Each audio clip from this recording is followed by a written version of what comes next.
మన దేశంలో ప్రస్తుతం ఉన్న తాగుబోతు తనమందామా తాగేవారి సంఖ్య అందా. మనమెవరము తాగుబోతు వగైరా అనడానికి?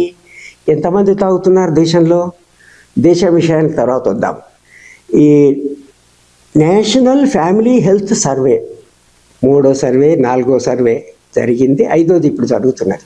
2015-16కు సంబంధించిన సర్వేలో తెలిసింది ఏంటంటే తెలంగాణకు ఘనత దక్కింది.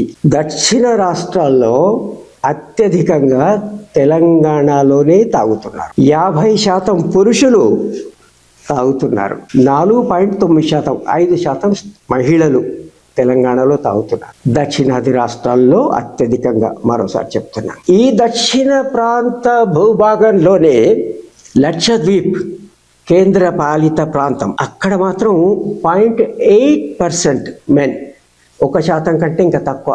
మహిళలు 0.1. ఇది అంతకుముందు సర్వేలో 0 ఉండేది, మహిళలు తాగేవారు కాదు అక్కడ లక్షద్వీప్లో. దేశం మొత్తంలో మరి తెలంగాణైనా కాదు, అరుణాచల్ ప్రదేశ్లో 56.6. ఈ 0.6 ఫ్రాక్షన్ చెప్పే బదులు 57 మంది 100లో తాగే వాళ్ళు అరుణాచల్ ప్రదేశ్లో ఉన్నారు. సగానికి సగం తెలంగాణలో తాగితే 17.8 అంటే 18 మంది మహిళలు, 100 మహిళల్లో 18 మహిళలు తాగుతున్నారు అరుణాచల్ ప్రదేశ్లో.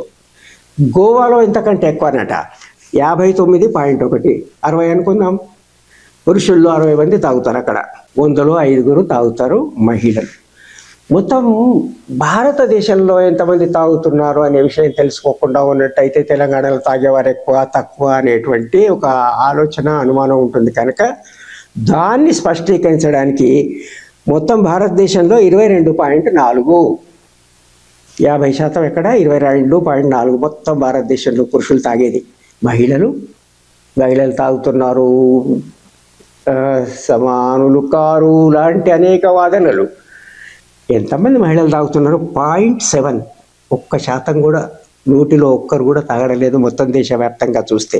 ఇక్కడ గొప్పలా మంచిదా తాగడం తప్ప కాదా అనేటువంటి మాట నేను మాట్లాడడం లేదు.